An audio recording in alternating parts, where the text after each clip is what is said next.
Hi, I'm Daniel Bowe, and today we're going to talk about Technique 22 from Teach Like a Champion 2.0, Board equals paper. It's from the lesson structure section. Board equals paper is an effective technique that will immediately get results in your classroom with lower skill levels.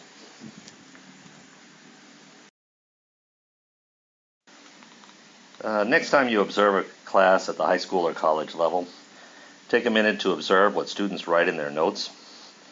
Do they systematically record the key ideas from the class? Do they leave the class with a record of the proceedings that allows them to revisit the ideas days, weeks, or even years later? Perhaps some do. I have a colleague who can still tell me what we said about each classroom we visited during a series of school visits in 2004. But many students will produce a haphazard series of scrawls scattered across the page. Their notes will be all but useless to them later. Unlike my colleague, I never learned, or more important, practiced, an intentional system of note-taking as a student. Teachers just assumed students knew how to take notes and would do a credible job. To this day, I find this enduring weakness to be one of the biggest drags on my productivity at work. Students often have to learn how to be students as much as they need to learn content and skills. And the processes and practices of being a student must be assimilated by modeling.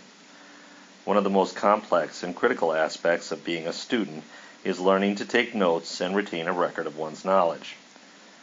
For the most part, however, if students learn this aspect of scholarship, they learn a suboptimal model by accident. To model good note-taking more deliberately, expecting students to track what you are writing on the board and record it diligently in their notes is the right starting point, hence the name of the technique. Board equals paper. As students grow, they need to learn to make intentional decisions about what to include in their notes. But that process should wait until they can reliably get what matters down right as a matter of habit.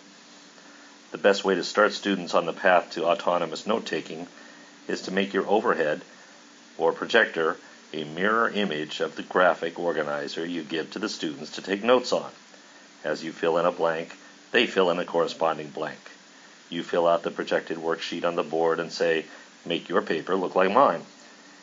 Even as students earn more autonomy, having your overhead match the format in which they are taking notes allows you to model what note-taking, one of the most important skills for any student, should look like.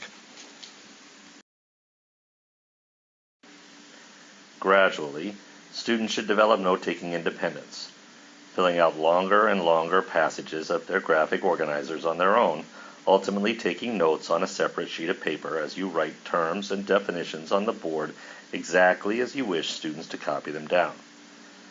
As you introduce note-taking skills, guide students through the process, telling them what to title their papers, when to skip a line, how to make subheadings and headings.